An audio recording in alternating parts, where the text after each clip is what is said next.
So, good evening everyone. My name is Vimlendu. Neil has already told you about some of the work that I do. And I've been living between Delhi and Goa last 3.5 years. We're talking about, I wanted to be provocative and I am going to be provocative. So that's just a little bit of disclaimer, just in case if it hurts somebody's sentiments, in case I'm sure I think they're in a great company report. But that's what the idea is today. And while I was looking for a poster for this event is where this was a couple of months ago that most of my work initial years, 2 decades ago, was on Yamuna, not this one, not this photo, but there's the event photo that was there, and I'd gone last month is when there were lots of cows there, and there were lots and lots of poor people sleeping on the banks of Yamuna. Of course, there was a hand pump that is completely abandoned. And there was a bubbly river, bubbly in terms of this methane coming out of the river. And that's how the topic that we're searching for water in some way or the other, in terms of our priority, both as government be it or as citizenry, thinking about an abandoned cow, an abandoned river, an abandoned hand pump, and searching for water in that sense. So a lot of our conversation is not just going to be about water, but also about the current politics that we actually have, where there is a heightened state of environmental conversation at least. The fact that, imagine, today I was called to be on a panel, I'm here, but Hyderabad apparently is going to run out of water in 4 days, so that's the new headline. Every week there's a new headline, and it's actually a prime time conversation on television now. So the same shouting matches that you hear about cows and buffaloes and everything else, it's also about environment. When it actually reaches that high point of political attention, does it still mean something, is what perhaps we'll actually try to talk about. Just to put, everyone knows about water, all of us consume water, and also right now, as in the fact that you come here, which means that there's some bit of information. I'm just going to show you a very, very short 4-minute film. This is not going to film, just what maybe 10, 12 primary bullets that will drive my conversation with you today in terms of why do we need to discuss water, or is it a crisis, be it economic, ecologic, or otherwise. So it's a short 4 minutes thing.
So,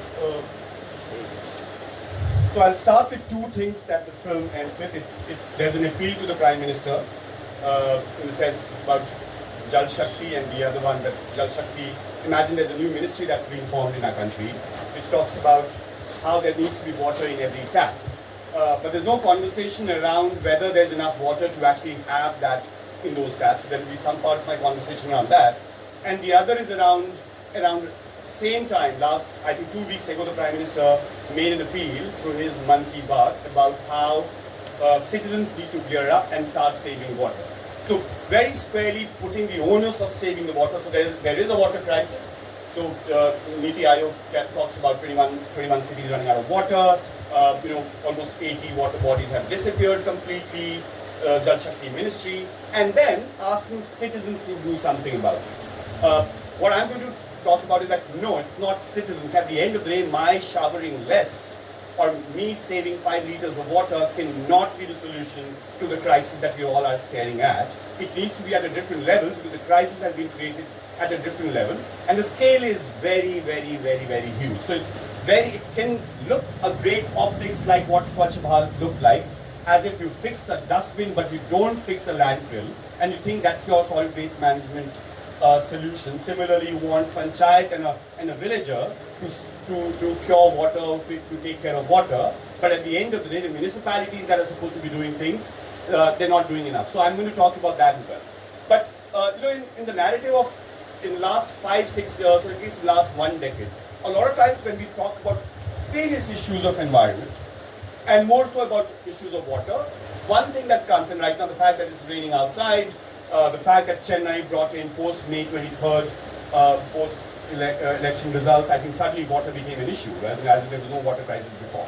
There was water crisis before May 23rd as well, but then of course, there were more important things to talk about in that sense. A lot of times we talk about deficient rainfall and climate change.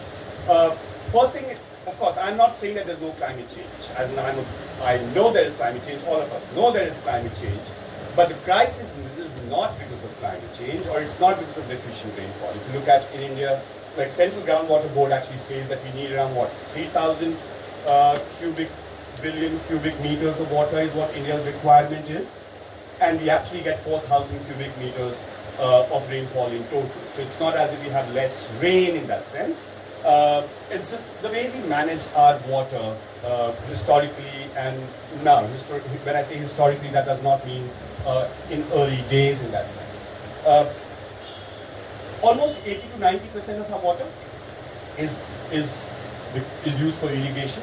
So if you look at groundwater table, for example, almost 80 to 85% of our water is used for irrigation. So as much as we started celebrating the grain revolution, or say food revolution, or green revolution of say Haryana and Punjab, which basically meant that there was supposed to be food security, there was supposed to be more food production.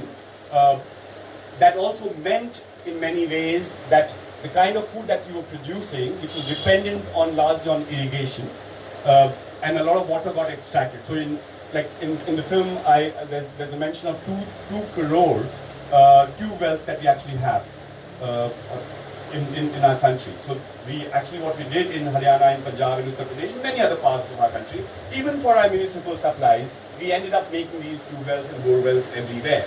And in irrigation, right now, if you talk about 100 liters of water that India has, almost 85 to 90 liters of that water is actually used for irrigation purpose. And the idea was to really create food security, but it ended up creating a water insecurity in our country. This is one of the articles that came a couple of weeks ago, I think it was in Bloomberg, which said that India is the biggest exporter of water.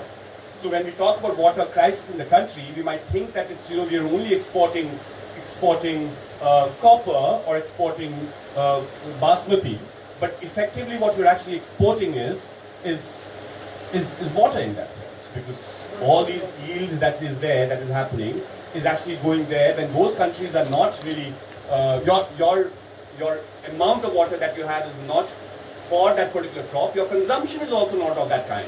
I'm not saying that we need to do, we can actually ask people to turn into millet or to turn into different food systems. But imagine growing sugarcane in Kaveri River Basin, or 3 crops that we actually grow in Kaveri, or by the way, when we talk about Haryana and Punjab and water, we only talk about water quality, water quantity. We don't even talk about water quality in that sense. So there's a train, for example, in Punjab. I don't know what's the name of the train, but it goes to Bikaner because apparently in Bikaner there's a cancer hospital, government hospital, and every day there's a train full of cancer patients that go from Punjab to Rajasthan, Bikaner, because the big farmers have actually recruited small farmers, landless laborers from Uttar Pradesh and Bihar, and there's a lot of food production, which is high intensive in terms of irrigation, of course, that we talked about, but also in terms of pesticides and fertilizers. So there are thousands and thousands of people who are detected with cancer because of that food production that we're talking about, or the kind of water contamination that is happening in these states. So an economic measure, which if you look at last 40, 50 years of our history, a lot of things that we've actually done has been for better economics, better growth, better quality of life, as in pretense of better quality of life, but largely better standard of living. And in many, many ways, Jal Shakti is also that. And all of us actually avail that better standard of living. Imagine if every morning you woke up and you actually had to walk like 100 meters only to fetch your water. You don't want that, because a progressed India, developed India, or a better educated India meant you have an attached bathroom and you have a tap running and a 24-hour water supply. So where we have arrived at today in terms of this current water crisis, of course there is a problem that we have in terms of agriculture, but also in terms of how the citizenry imagined a life that was based on comfort and convenience, that was based on a better standard of living, which is actually based on 24/7 water supply. So a big promise that the government keeps putting forth to all of us is that can we actually have water all the time in our taps.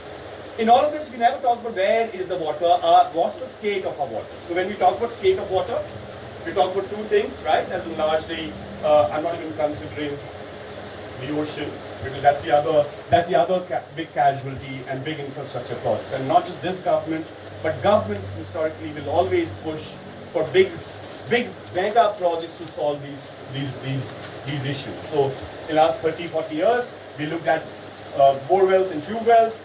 We also looked at 5,000 dams that we built actually in our country. The most amount of them were actually built in Maharashtra, which has the maximum casualty in terms of drought, in terms of migration, in terms of gradient distress and everything else. So we always look at, and now there are two things. So we talk about that what is it called? Desalination plant.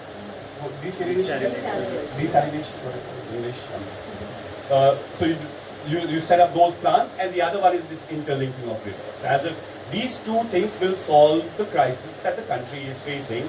And unfortunately, in the next couple of years, there's this creation of this crisis, or this narrative that is being built will move a lot of political will into working on these projects. But I'm taking C out of it for a minute. When we talk about groundwater, primarily, when we talk about water, we talk about groundwater, and we talk about surface water. Groundwater is, of course, the water that we have actually under the ground. Surface water is the water that we actually have over the surface. Surface water is what we're talking about is lakes and rivers. Now, look at some of the case studies. As if I refer to you, if I tell you about a story of Yamuna, as that's where I live between Delhi and Goa, and therefore a lot of my work initially and continues to be about Yamuna. Imagine almost 3,500 million liters of wastewater actually enters Yamuna every day. That's the amount of trash that enters Yamuna. There is no fresh water that is released into the river. There is a water treaty. There's an MC Mehta judgment, I think Meli, Yamuna, or the other one, which said that 6 states that actually draw its water from Yamuna or contributes water to the Yamuna, they all need to ensure that there's a minimum flow in the river. So there's no minimum flow that has been ensured in the river. So Yamuna, imagine, starts in the glacier. As soon as it comes to the plains, within around 250 meters, Paonta Sahib, Yamuna Nagar. These are two towns. The first town is Paonta Sahib, and then Yamuna Nagar. And Yamuna Nagar is one of the richest districts of India that we have. That's where you have the Malarpur industries, the biggest paper mill You have the steel factories there. You have a lot of plywood that happens there. So every other house in Yamunanagar actually has a chimney. So which means that there is something unregulated, partially regulated, and regulated, organized industry that exists in Yamunanagar. And the entire river water is actually diverted for all this industrial purpose. And at Yamunanagar, there's a very, very big barrage, which initially there is something called Tajewala barrage, and there's a Hatni Kund barrage. And that diverts all the water because of Green Revolution, the food demand that we had, and which food, basically these barrages were constructed primarily for two things, irrigation and flood control. But of course it became a tool for interstate water distribution in terms of how much water should Haryana allow Delhi, or Delhi should allow Uttar Pradesh in that sense. All of the water from Yamuna is taken out by Eastern Yamuna Canal and Western Yamuna Canal for food production, for agriculture purpose, which is basically again grains that we're talking about. As soon as it comes to, the river comes to Delhi, before that is where we get our rugs and other things from, Panipat and Sonipat, all our industries. Every time you order on Amazon, and you go on, see all update when I order on Amazon also, when you go and track your shipment, you'll see a lot of your shipment actually is coming from Sonipat or Panipat. A lot of these things, so there are a lot of production hubs, factories around Delhi NCR. And how did that happen? There was another court judgment, I think it was again MC Mehta, which was about how Delhi should not be polluted. So this was I think in 90s, and the judgment said that, oh well, don't pollute Delhi, so vacate Delhi, empty Delhi. So as soon as that judgment came, there were these half-page ads in all the newspapers in Delhi, where all the governments from the neighborhood governments in the 10 states like Haryana and Uttar Pradesh actually put these half-page ads about, hey, listen, yahan pe aa jao, there's no tax, there's nothing, I'll give you land for free. And that's how a lot of these industrial setups began in and around Delhi. So if you can't pollute in Bhavana because that is in Delhi, but you can actually pollute in, say, Jagjit Nagar or wherever, whatever, some mohalla outside of Delhi because the political boundary doesn't exist. As in, that's a different state, and rules and regulations are different. So in 20 years, that's what happened at one point when there was a black Yamuna, and also a lot of this conversation was around air. So when we talk about water today, it's not just water. It is forest. It is air. It is many things. It's haphazard development, violations of several laws, that all of that we're talking about. So as soon as Yamuna comes into Delhi, there are these 17 drains. And what are these 17 drains? These 17 drains, one of them, for example, is there's a river called Sahibi River. So if you look at textbooks of Rajasthan, in textbooks of Rajasthan, it says River Sahibi. And River Sahibi enters Delhi as River Sahibi, but as soon as it enters Delhi in maps of Delhi, it actually ends up becoming Najafgarh Nala, which is the biggest Nala, which is the biggest drain, which is the ring Nala of Delhi, which almost ferries somewhere around 1,500 million liters of wastewater every day. And Delhi's ecology, and I'm sure that's the system, that's the thing about Goa and many other places that many of you come from, a lot of it was about ridge and the river. Everything, as in these, all these 8, we say there are these 8 kingdoms or civilizations or cities of Delhi that we talk about, as in the Mughals and the Tomar and all of that. And the last one that has been built by the MCD and DDA. MCD is the Municipal Council Corporation of Delhi, and Delhi Development Authority, that's a new civilization. All of that fundamentally looked at ridge, which is the forest that we have, which is around 8,000 hectares. Even the government doesn't know how much land is. I serve on the Ridge Management Board, and every time we go for this meeting, we don't even know how much ridge is left, and therefore it's very easy to take 100 acres. You won't, okay, so every time we have a meeting of this Ridge Management Board, which is actually 5 topmost bureaucrats of the government, and there's someone called Sunita Narayan and myself. We give away 100 to 200 to 300 acres of land to the military, to a BSES, to a government school, to an IMC, to a GNU, to build something in greater common good. And gradually, that's how the entire forest land of Delhi has been compromised, which is largely the groundwater recharge, which is the surface water recharge, which is the stormwater recharge, which is the actual air quality recharge of Delhi. So Delhi's ecosystem was fundamentally around the ridge and the river. That's how things were actually built. It all got encroached upon, and the best way to encroach anything is to build something of national value. So if you look at Delhi, as many of you would know Delhi, look at where is Jawaharlal Nehru University. Have you been, anyone, all of you been to Jawaharlal Nehru University? JNU in that sense, or Delhi University for example. It's all on the ridge land, all on the ridge land. The entire military establishment, Rashtrapati Bhavan, Parliament, all of that, and the current day Navy and everything else, it's all on the ridge. So 50 years ago, of course, as in Delhi was only restricted to one part of Delhi, which was the old Delhi, and then of course it had to expand. The Asiad happened, the Color TV happened, the Ring Road happened, the big flyovers happened, and therefore you need to expand the city. And the first casualty of expansion of a city is actually the ridge. And then, of course, in that course, you also start encroaching on the river. So you have this thing called Commonwealth Games Village that is actually being built on the floodplain. So there's, many years ago, this is around 15 years ago, a friend of mine who works, who was my college mate, and he used to work, I don't know where he works now, we're not, as in we are friends, but we are also friends. He came to Delhi, and one day we were actually meeting over drinks, and I was like, what brings you to Delhi? You work for a private equity fund in London. He's like, oh well, I've joined this company which I want to invest into land in Delhi, and he actually showed me a map, which was almost like an app like a map, which showed how much land, how much is the value of land in what part of Delhi, and also he had a color coding for each area, which meant what is easy to get, and which was to buy and which was to get through some other means. So there was one part of map that he had which was around what you have to buy from farmers, and the other was that what you have to buy from the government. And it was, in fact, the rating was, because we had this color coding, I don't remember now, it was 10, 15 years ago, like orange and red and green and blue, whatever that it was. In fact, it was tougher to buy from the farmers, it was easier to buy from the government. So I asked, what do you mean by buying from the government? Like, oh well. And that, the entire floodplains was something that was there, that that's the prime location that you have. Delhi, there's no land. Delhi's been growing, everything's been Noida, Faridabad, Ghaziabad, and all of that. And the only piece of land is that 22-kilometer stretch plus 22, which is 44-kilometer stretch, and add a kilometer on both sides, which means, I don't know in terms of maths, 44 into 2 square kilometer.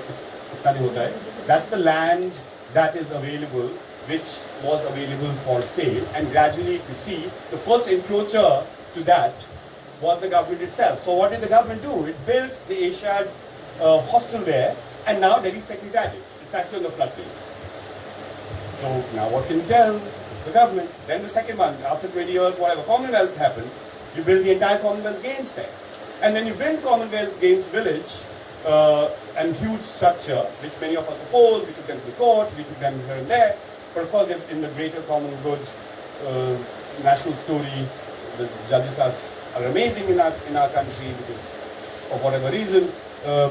It went on, and what they did was they actually created bunds on this side, on the right bank of Yamuna, which is this Delhi, and there's that Delhi, which is Trans Yamuna. So there's Yamuna Par. Every time culturally, in every way, you say that, oh, that person lives Yamuna Par. That's the Trans Yamuna. It's like how South Bombay and North Bombay and South Delhi and North Delhi kind of thing. So every time there's a lot of water that comes into the river, if ever, some years, you actually have created bunds there where all this area will never get flooded. Your New Delhi will never get flooded. Your East Delhi becomes a low-lying area. 4 years ago, there was a building that collapsed and whatever, I don't know how many people died. So that's the story, and as soon as Yamuna leaves, the encroachment of land that I'm talking about, and how government is the first encroacher, that's the floodplain that's been taken. The other battle that we fought a couple of years ago was the Sri Sri one, which was the Art of Living event. So yeah, so what you do is, of course, you do the government structure, and then there was this huge festival that was organized on the banks of Yamuna, which was the World Culture Festival, which got 20 lakh people to come and chant and dance and do other things on the banks of the river. It was a 3-day festival, which also meant that almost 10, 15 presidents and prime ministers of the world were on there.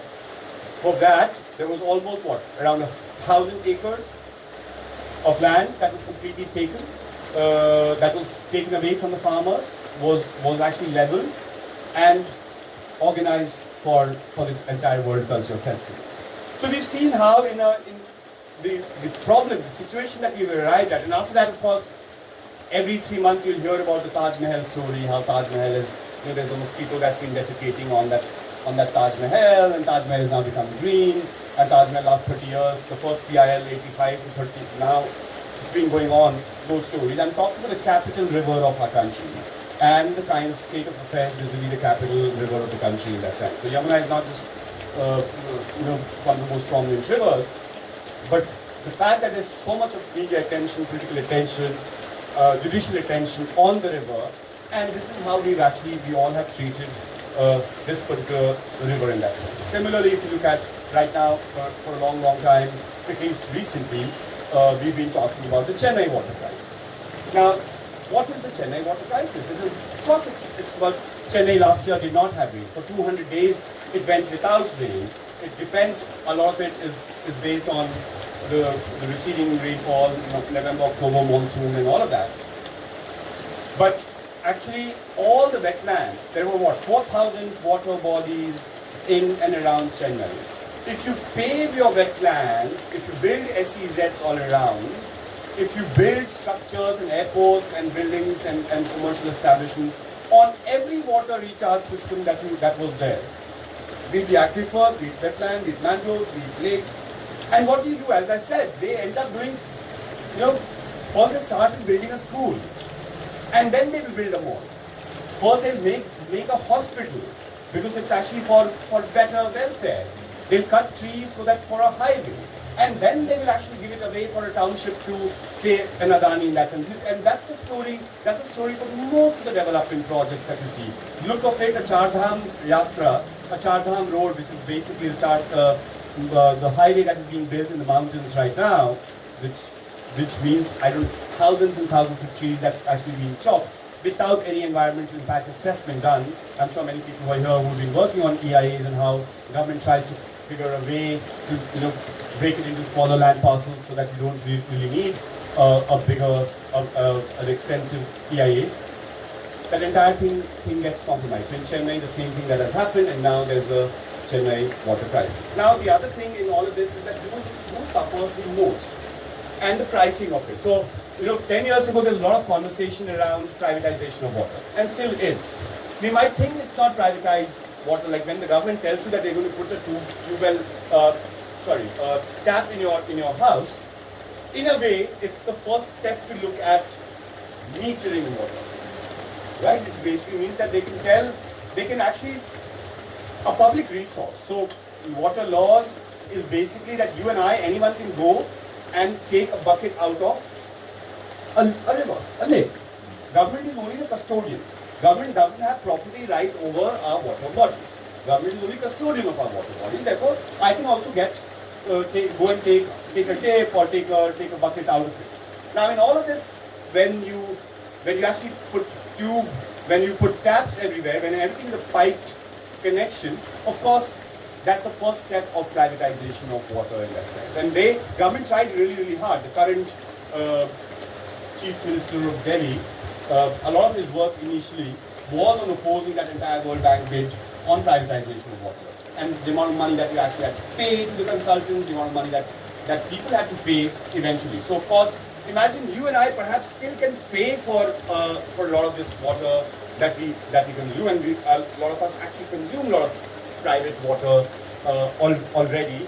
The biggest casualty is going to be the poorest of the poor. Class bias in this water crisis. Water crisis is not just about water supply. It's about, as I said, as if there's 85% of water, as much as irrigation, by the way.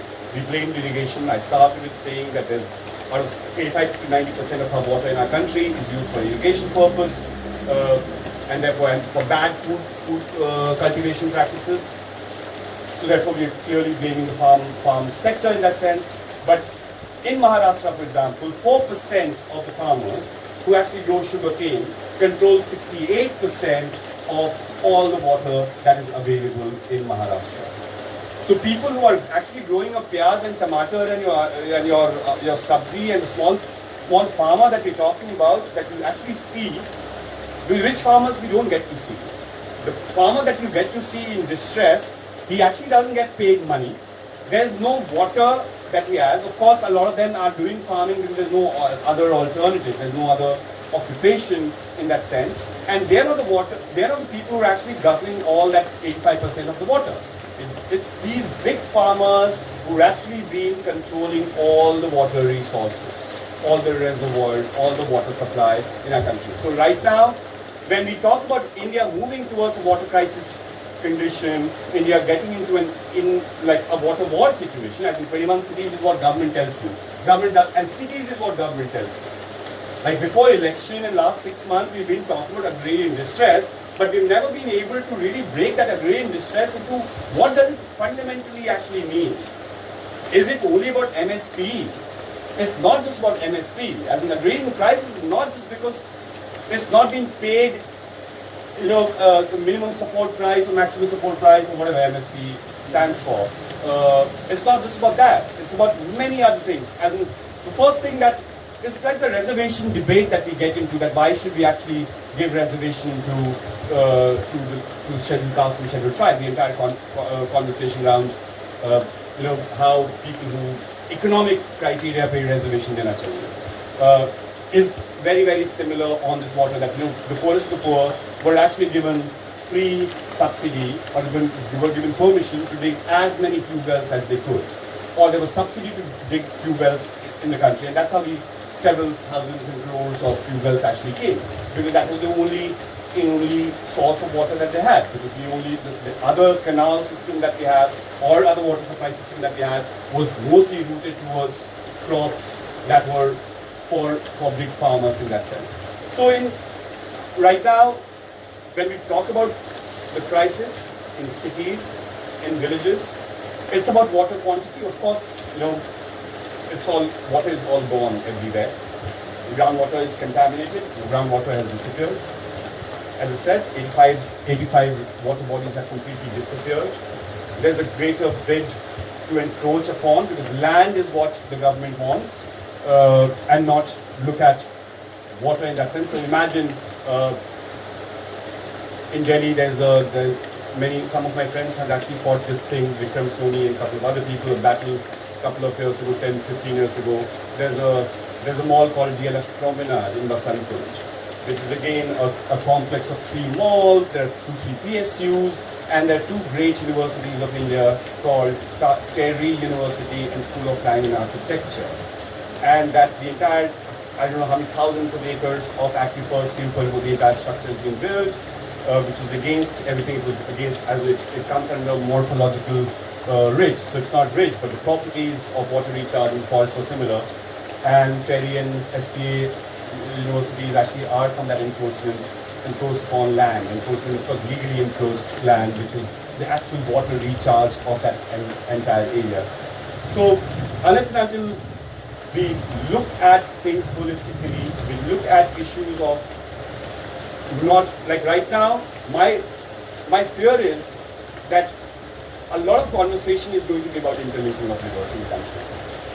Like, because government wants to do it, and when you have a Gadkari model of development, which is primarily build, infrastructure being a solution, mega projects being a solution to the current water crisis. It will not be about decentralized water governance. It will not be about changing the way our forests are cut. So as much as the Prime Minister in his Mann Ki Baat will talk about the water crisis and how panchayats need to save water, he will actually not talk about 7 lakh trees or say 1,000 hectares of forest that actually is being vanished or compromised because of a mining project, or because of the coastal road that will perhaps be built in Mumbai in that sense, or in Chennai, or in many other places. So I think what is required right now is to, rather than a knee-jerk sentimental response to some of these things, which is very, very simple for all of us to say that, hey, should we do water harvesting? Should we actually save some bit of water? Should we actually be a little more water-wise? But it's a deep political crisis, an economic political crisis that we are actually moving towards, which will not which is not only representative of water on a surface. Water is visible, water is a story, water is something that will galvanize some bit of resources, because government wants to galvanize money for something like this. Of course, like Namami Gange is one example. We did not need another ministry called Jal Shakti. We already had Ministry of Environment and Forest that had done the same work that one ministry was doing. Or there was an Uma Bharti ministry, I don't know what it was that called, Namami Gange or Clean Ganga Mission or something. There are so many ministries that came in the name of cows and buffaloes and everything else. For 15% of the Namami Gange project was spent in the last term, and that was the last 1 year. Most of the money, and when that happened, every foreign government of that friendly foreign government wanted to invest money in Namami Gange project. Every foreign government will actually be interested in that desalination plant, or in that linking project, or in many of these other infrastructure projects that we're talking about. So I think for us going forward, when we're actually looking at if we ever come together, if we ever raise an opinion, raise a voice, or say that what is right or what is wrong, and ask certain amount of accountability or response from the government, it's very, very important for us to not fall for this new narrative called "Pani to udhar hai, udhar se pani idhar le aate." या फिर there's drought. The plumbing solution to water crisis, that there's so much water here and there's no water there, there's flood here and there's drought there, so why not we pipe the two, and so that there's water balance. And that is what has been happening for the last 10 years, and which is getting pushed. In fact, in this budget also, there is a conversation around interlinking of rivers, which they will push. There's no conversation around groundwater recharge. There's no conversation around how, and that was the time when Bangalore said that for the next 5 years they will ban every form of construction. Because construction means not just what the water construction industry consumes, but every construction is, the available land is that what my friend showed us, the land is either a wetland or a mangrove or a floodplain or something. I think many of these cities, like imagine when Delhi had 300 lakes and a Yamuna, it doesn't deserve to really get its water from 100 kilometers away from a Renuka dam. Bangalore had so many lakes. It doesn't need 40% to 50%, I think, of Bangalore's water comes from Kaveri. Similarly in Mumbai, like 7 to 8 rivers I think Mumbai had. Almeeti is the most prominent one that some of us know. So, in this current water debate, our priorities, and it is not about worshipping the river. Like how Namami Gange happened last time, that was the flagship water project in the previous regime. That cannot be done, and the biggest violator of most of our norms, both. So we're talking about what government doesn't do and what government ends up doing. So things that government is not supposed to be doing, which is basically the enforcement that we're talking about. So the other day, I've been fighting a legal case in Delhi, which is around these 17,000 trees that were to be chopped. So it's on hold right now. It's going on in the High Court. It's been a year, exactly a year right now. So government wanted to build 39,000 houses for government bureaucrats and for people in South Delhi, and one of the greenest areas of South Delhi, around Sarojini Nagar and other areas. So 500 acres of Sarojini Nagar, Netaji Nagar, Kidbai Nagar, all of that was to be bulldozed, completely leveled, and high-rise buildings, malls, government offices. Right now, if you've gone to Ames, God forbid, but if you've gone on that road, not for Ames, but otherwise if you go on that road, there's traffic all the time because there's something called East Kidbai Nagar that has come. So there's something called redevelopment that has happened. If you cut down thousands and thousands of trees, what do you expect? But there's no conversation when you talk about water. Why do we not talk about forest? In water debate, there's no conversation on forest mostly at all. So Aditya Thackeray can go around with Afroz Shah and do a selfie and clean the beaches of Mumbai and say that, yeah, great youth icon in that sense. But if your government is not really, is encroaching, changing the land rules and all the rules and building this entire coastal roads and highways everywhere, that's a bigger compromise. So that entire facade of the larger thing that government is quietly doing, And imagine, one of the greatest battles was that Sterlite battle. What was the Sterlite battle about? Sterlite Tuticorin battle. What were the people doing? People were protesting against contaminated water. People said that, hey, we are dying. We are actually dying out of cancer, and people are not feeling well because there's water that is contaminated. And what did this industry or even our judiciary do? So 94 is when it was supposed this Tuticorin Sterlite factory, which is now in Tuticorin, was supposed to be in Ratnagiri. Ratnagiri, there was a protest when people said, we don't want this to be in our land. We don't want it to be in Ratnagiri. After 1 year, Tamil Nadu said, oh, well, come. You know, you, Anil Agarwal, Vedanta, brought them there, set up the factory. They violated every norm. As they were supposed to be 25 kilometers away from the Gulf, they were supposed to be following only build this much, their production norms were supposed to be limited. All of that got compromised. They were challenged, Supreme Court indicted them. The High Court indicted them, Pollution Control Board indicted them for not following certain norms, all the norms in that sense. They were overproducing, contaminating both air and water in that sense. And when citizens went to protest, this was last year, right? 13 of them were shot dead. But there's no conversation around that in our larger narrative, that when we talk about water, when we talk about larger issues, can we talk about the corporates that are actually taking over our water resources? But that time, I was doing a lot of these television programs on this Tuticorin project. 40% of India's copper comes from Sterlite. That Sterlite company, which is Vedanta's company, and where is copper used? It's used for military. Most of it is used by the military for production and everything else, and then exported. And therefore, that is very, very important in nation building, in the national interest. It's important. Now, it's for us to really understand that national interest, safety, security, rate of growth, GDP, versus these extreme stories of Tuticorin that we talked about. That's one story. By the way, that didn't even capture, it was prime time for a couple of days because there were 13 people who were shot dead. But it hasn't got into a larger policy conversation. Policy conversation only will be about now, some bit of it will be about cash crops, some of it will be about interlinking of rivers, some of it will be about maybe water meters and interlinking, like municipal water supply, right? As in India, I think both water supply and therefore there is around 20% I think, I'm not sure about that, but there's less than 6 to 7% or around 6 to 7% water that actually gets recycled, municipal water that actually gets recycled in our country. So all the water that comes in smaller cities and towns, there's no recharge system. Even partial treatment is not available in many of these places. So when you build a toilet but don't think of water, when you build a toilet, think of water but not think of water treatment. When you think of toilet, think of water supply, think of water treatment, but don't think of water that is going to come into this particular tap. Where will this come from?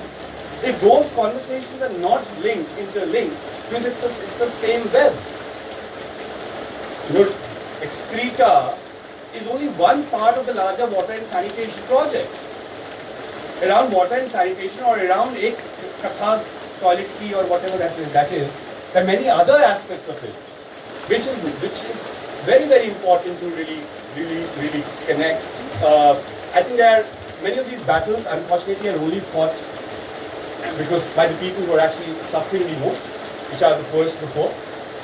Every time you see a visual of a water crisis, of course there are people like us who shout, scream sometimes, but shout, scream, and it's the visual of that colorful matkas and a water tanker and many pipes, which is every city's fixed thing, which is private. Privatization of water that has gradually happened, which we don't even call privatization, by the way.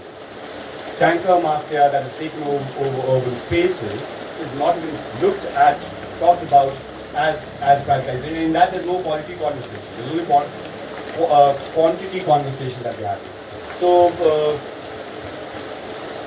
I think, so that's what the issue is. Lots of things that we've talked about.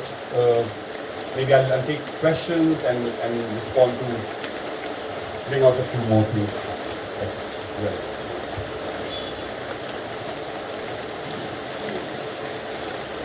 Yes. California right now, rain, it's illegal to harvest rainwater. When the rain comes down, it's automatically going to State. state. Yeah. What do you think about the future of media in that? See, there's right now, of course, what the government is telling everyone is to do rainwater harvesting. And by the way, it's like the same say no to firecracker campaign that we've been hearing for the last 30 years is what water harvesting campaign has been. As in Delhi, in Chennai, the previous government and many other governments have actually made it mandatory to harvest rain, and nobody ever did that, right? And you were supposed to be, when you build a structure, it is a government structure. Arvind Kejriwal declared it 15 days ago. Jayalalitha was a proponent of that. Nobody follows that rainwater harvesting, but anyway, that we keep that aside. A story. I don't think that's a solution. As in, I don't know how that works if people protested in California on rainwater harvesting or not, or whether right over water. I think water cannot be the state's right. Water cannot be state's property. And in a country like India that we talk about, or in any country for that matter, like imagine if there were known sources of water where you can only get water from a place. Imagine a Dalit or a Muslim or a woman or a farmer or a poor person always have to go through state to access something as fundamental as water, that there is a lake or a tube well or a hand pump, and which used to happen by the way. Historically, like what? Still happens in many parts of the country, there are many water resources or water bodies that is not allowed, the access to that is not allowed by certain class, certain caste, certain gender, certain kind of people in that sense. And if the government starts doing it, it is going to be disastrous, which is, in a way, is called privatization of water. I mean, in the circumstance right now, the preciousness of water, as water becomes more precious, governments are going to act like it. America has always been the forerunner of this kind of people control. So absolutely. So the government, what it could do and what it should be doing, and one of the things that I wrote to in Delhi. Like what, around 40,000 square kilometer of road network is what Delhi has, which is under Delhi government. If they start harvesting that water, perhaps there will be a groundwater. So in terms of groundwater recharge, in terms of measures, in terms of, at the end of the state is the custodian of our natural resources. So state is supposed to be taking care of our natural resources, not selling off the natural resources, not putting a price tag on many of these things. So of course, at the end of the day, who's more responsible? That's how I started talking about that. My shaving less cannot solve the water crisis situation or the kind of scale of problem that we're talking about. Yes, we all need to save water. We all need to be water wise. We need to have a sustainable lifestyle in as many ways as possible. But right now, there is, there's lead in my groundwater table is not because of my extra shaving. It's because of how government has actually ignored certain things and has actually given away my water to private players without even calling it privatization. So if government says, oh well, you can't touch this rain because I want to touch it, I can understand that if government touches that entire water there and puts it under the ground. But again, what will the government do? What has government done in terms of infrastructure projects? I don't know much about Goa, some of you, all of you have been living here. Sometimes I feel that, of course, all the water that comes. So my house is just here right now, and I used to live 200 meters up, on this road opposite that Angle Institute. Every time it rained, there were lots and lots of water that used to come. And there, in front of my house, there's no that sewage line that is there. So all the water used to come to my house, go under, go here, there is puddle. It used to break a few things here and there. In many areas, I see that there are these cemented drains that's been built. Yesterday, I went fishing behind the house. There's a stream. Of course, there's no fish. There's no fish. One of those adventures to that. There is water there. There's no water this side. That's a national stream. All this water will be ferried. So from a municipal point of view, it's great that the water is not flowing, water is channeled, but all that water is not going to the groundwater of this area, of this locality. It's all is ferried from here to some other area into the sea. Of course, all of this is emptying into the sea. So in that system, sometimes infrastructure cannot be the solution to these big problems. Also, we end up looking at big solutions for these big problems. And the solution lies in smaller solutions. Decentralized water governance. Look at what has happened. As I was talking to someone, look at the story of Rajasthan. Rajasthan, a dry state. 20 years ago, many people, including this person called Rajendra Singh and many others, they actually recharged their growers. They actually did watershed development and indigenous ways of water management, and they were able to fix their water system. Similarly, many villages of Maharashtra, they were able to recharge their water bodies through simple indigenous water system. Government wants to take over that. Government wants to tell you, you don't do it, I will do it for you. So that tomorrow they can sell you anything that it wants to that.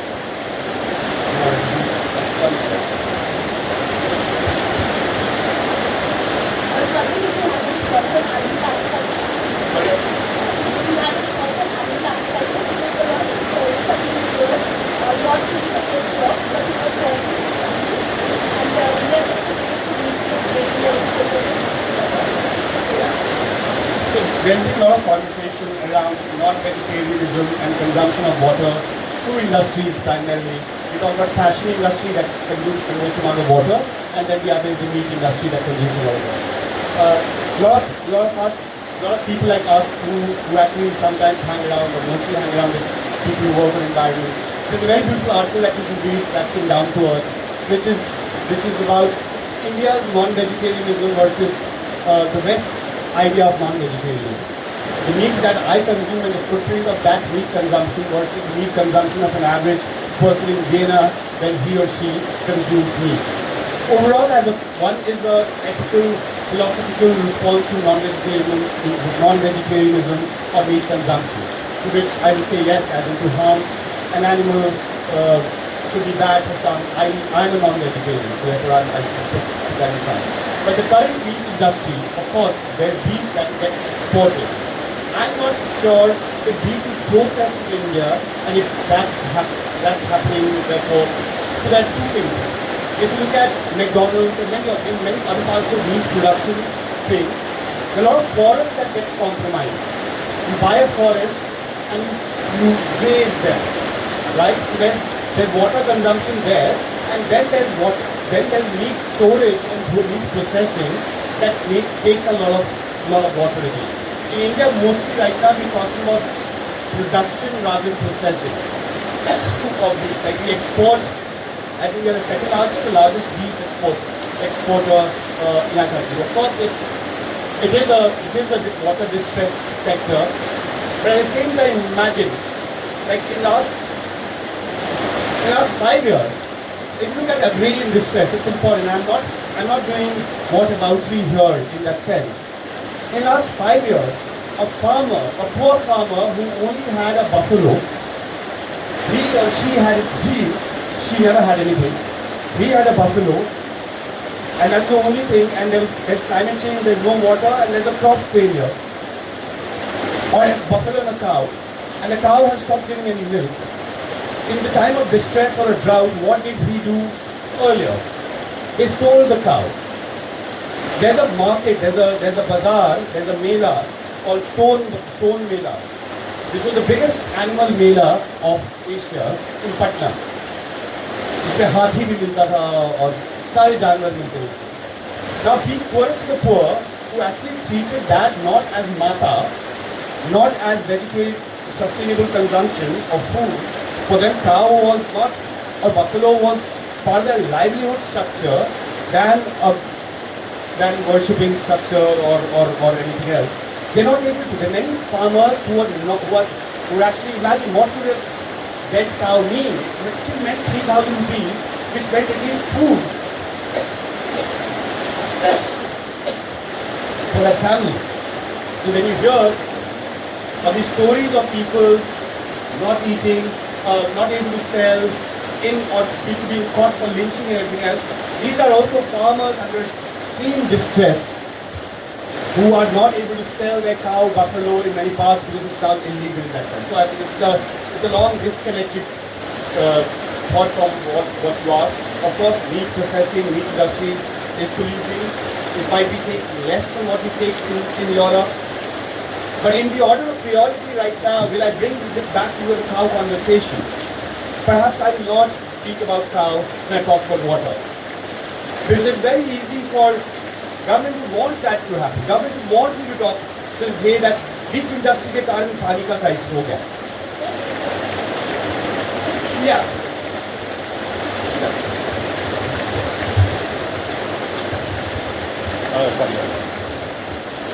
I think one of the problems of especially water harvesting is the aesthetic of water. The government wants people to see water. I mean, if you look at the Sabarmati issue where they've actually dammed this river to create this tank actually to put in the mosquitoes now. And in Rajasthan, I believe that a lot of these water harvesting areas which basically absorb water, especially in Jodhpur, have been lost because the government has actually cemented those areas, and therefore the water has gone underground. Therefore the water has not gone underground, and we've tapped it and sent it to the city. The underground water storage is about 20 times the surface water. And the problem in places like Rajasthan is that if you keep it on the surface, it can evaporate very fast. And that's the basic. I think the point you made of decentralizing water is very important. In Costa Rica, actually, they have a model where they decentralized piped water. So it's basically every village has got its own harvesting area, and then it taps it. It's also the problem is, it looks like a global problem, but if you think of it, like right now when the water conversation was happening in Delhi, they were talking about how they're actually going to create a huge water pool, water lake, before Yamuna enters Delhi. So 30 kilometers away from Delhi, they're actually going to store water, and they said that they're going to store water for the next 2 years. But my groundwater table is contaminated in South Delhi. That is not going to get recharged because of 30 kilometers away that there's some bit of recharge that is actually happening. It's very, very local, but my water need can come from pipe, but my water recharge has to happen at the very, very local, in a very, very decentralized way. Also the right over water, control over water. What he's talking about, what you're talking about, rainwater, control over rainwater, all this pipe water, the supply of water, which basically means that there are more and more people are falling into the idea of the grid. So water is also a grid, like power is a grid. We're dependent on that. We all will be part in the villagers. Which is like, 10 years ago when mobile came, it was a huge industry, right? So many people, you can tap into them and now you can sell whatever that you want to sell. Like it's okay to not have toilets, but it's okay to have mobile phones, and our country has more mobile phones than the number of people that we actually have. It's a country where there are no taps. From a tap manufacturing company to a plumbing job to the water mafia, it's a huge. So when we look at the first world or the industries, when World Bank or an IMF or an ADB invest in sectors like water, they're not investing into clean water or anything else. Most of these infrastructure projects are done by countries like Israel, countries like France, countries like America, primarily so that eventually they should be able to sell water. But they're not going to give free water to the poor. Like you and I, fine. As in our water bill right now is say 100 rupees a month. Actually, poor pay 50 times more. In Maharashtra, beer companies get water for like 50 paisa for 1,000 liters or something. Versus 20 rupees is what say a farmer would pay for say 1,000 liters. So 50 paisa versus 20 rupees is what the inequity is, and that's all for growth story, that's it. So I feel that a lot of this in the next 10 years, which is anyway happening since last 20 years, it's going towards an era where it will become like a convenience, but it will actually become a supply of fresh water will become like how mobile telephony or how electricity has become. That everyone will want it, and there's an opportunity. 70% of India or more, maybe 80% of India doesn't have supply water, and water is so precious. Why not get into it? And that's where it's a different kind of pollutional economics that we talked about. Economics which actually talks about an opportunity need, and economics that talks about that there are businesses, and I'm not even talking about bottled water, billions of dollars of bottled water industry. Forget bottled water is a step above. As in America's like 1 week of water. I think it's 3 billion half-liter bottles is what America consumes every week. We talk about pipe. Huh? Petrol that takes Petrol that ferries it, plastic, petrochemical. Correct, right?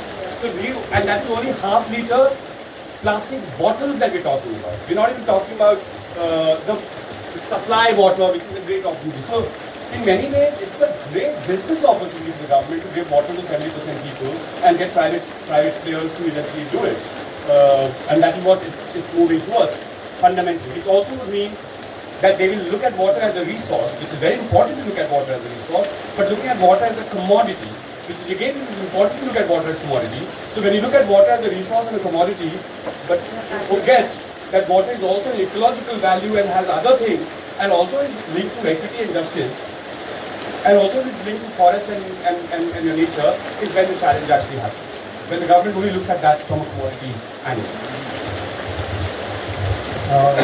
So my question is, what's wrong with that? Honestly, what's wrong with looking at water as a commodity? Because as you mentioned, they don't do it currently, right? Not on the books at least, and that's why like the poor end up paying a lot more.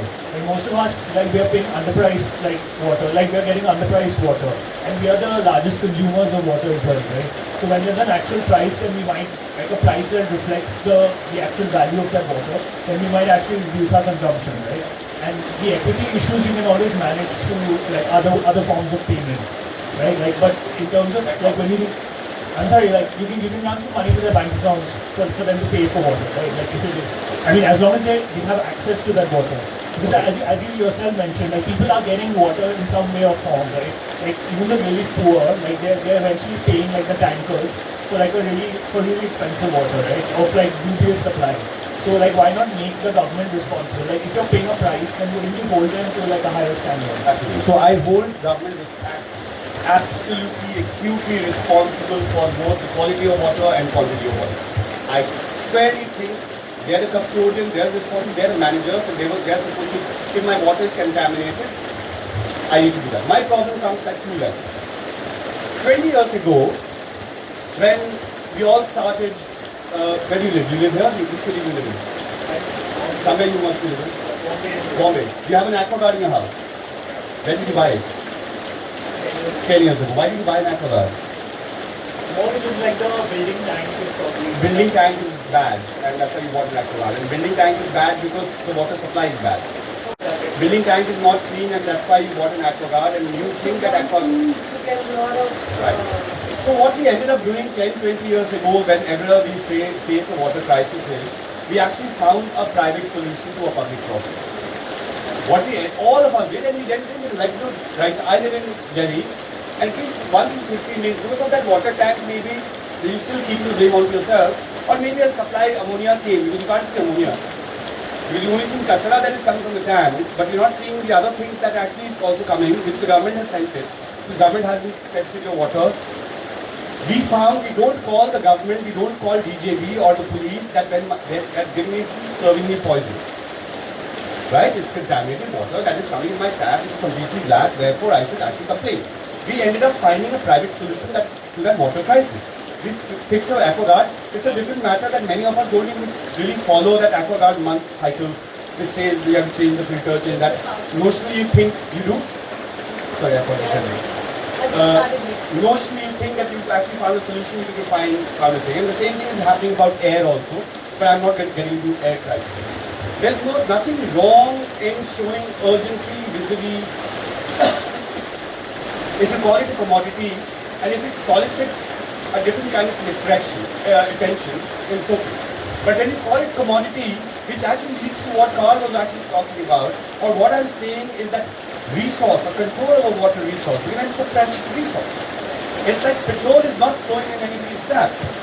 Just compare the two things, which means that some people will have access to it, some people will not have access to it, and there will be a price attached to it, right?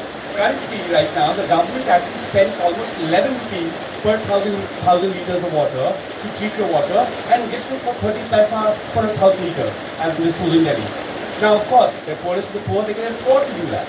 Because you and I are not paying the poorest of the poor 3,000 rupees extra as water bonus or water allowance. We want our maids and servants and our drivers to work for us for 10,000 rupees a month. So they don't get that water allowance, and when they fall ill without that aquaguard, then they can't even go to a max hospital, they have to actually end up going to a sub-regional hospital where they get further ill. this commodity and commercialization of water, conservation of natural resources is much, much more. And by the way, we're only talking about here urban. We're not even talking rural. What does it mean for a farmer or someone who's actually living in a forest in Chhattisgarh for his right over that water body that he actually had for farming? What about his water? Can commodification or privatization of water be restricted to urban spaces and it's okay, and rural may still the tribals can own it? Or we are talking about commodification, or say not commodification, say privatization of water only in urban spaces, so that the state has better control, so that the state has better accountability, so that the state can perhaps manage and treat our water better, so that we can ask them questions. One, we don't ask questions. And the flip side of it, government wants you to do that. Government wants you to really be grid in the grid, but that does not mean governance. We are fed in the new private world that if the government becomes a provider, supplier of something, which perhaps will mean better governance. Tell me one great thing that has happened fundamentally because government has become a supplier. Is your education today, did you go to a government school? You did not go to a government school. Do you go, when you fall ill, you go to a government hospital? You don't go to a government hospital. You and I, but poorest of the poor, 70% of them actually don't go to school or go to a government hospital or a government school. And they actually still take their water from the well.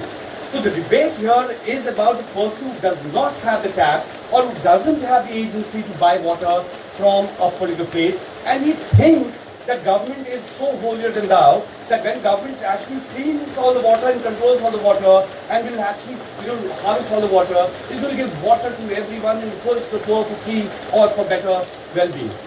We know that we have a facade or a farce or a fake socialist structure in our country and many other parts of the world as well. So my follow-up question is, I'm not talking about the government as an implementing agency and its weaknesses there.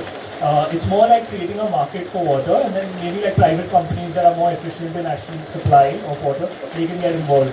I'm sure if you just, I'll give you a task. Yes, and I'll give you a task. Look at privatization of water stories from Brazil, from many other parts of the world.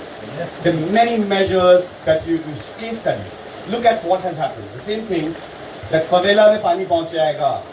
Like poorest of the poor, slums will get water right now, they don't get water, let's give them pipe, let's get them subsidized water. Fine, as in rich will pay 10 rupees and poor will not pay anything. Look at what has actually happened in these countries, and most of these projects were World Bank projects.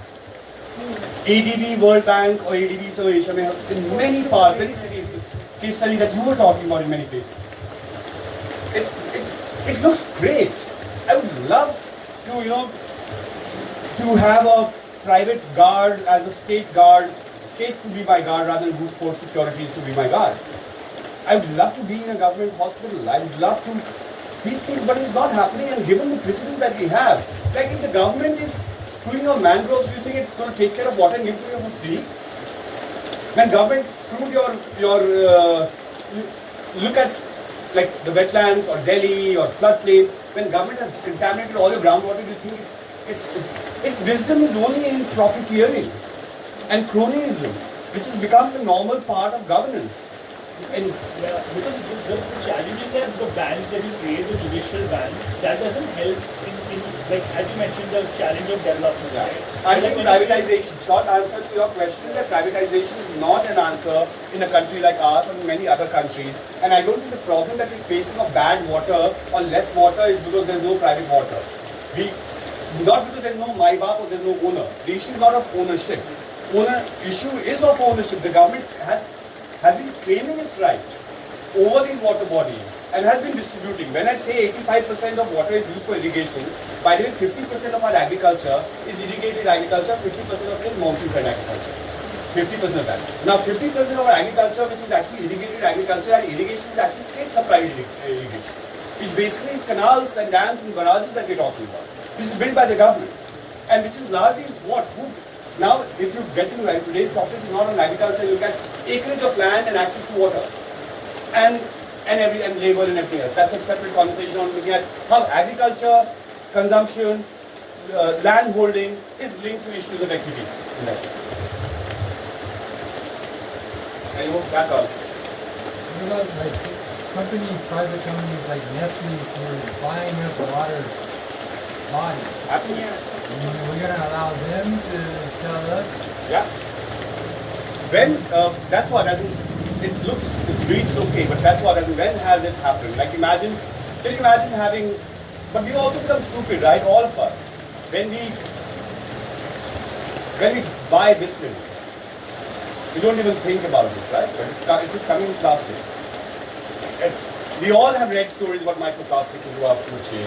We all have plastic water bottles in our refrigerators. So it's a stupidity of a different level that we all have got into. We all have signed up for that in that sense, where we do not connect the dots and look at privatization rate, issues of, and all of this is linked to public health, public ecology, public resource. This conversation is not just about looking at how lovely it would be to have a beautiful Yamuna or a beautiful Ganga. Conversation is not about how I could have a great selfie or a great photograph or a great tourism around the Blue River. It's gone so deep that there's a loss. Like there's what? As in, I think NITI Aayog report said 5 lakh children die or every year. So it's not linked to only a quality of life, it's linked to actually death. 5 lakh people die every year because of contaminated water. 1.5 million die because of bad air, again linked to water and green cover and everything else. All of these are interlinked issues, but does this ever become, when you say the government will become responsible, tell me one thing, in the last 1.5 months of this government, or of the previous 5 years, or of the previous government, have you ever seen a special session in the parliament on a water crisis, on an air crisis, or something or the other? We don't. But that's more fundamental. But people don't vote on those issues. But that's what. So our problem. That's what exactly what I'm saying. That we don't vote on those issues because we know they're irresponsible assholes. Okay.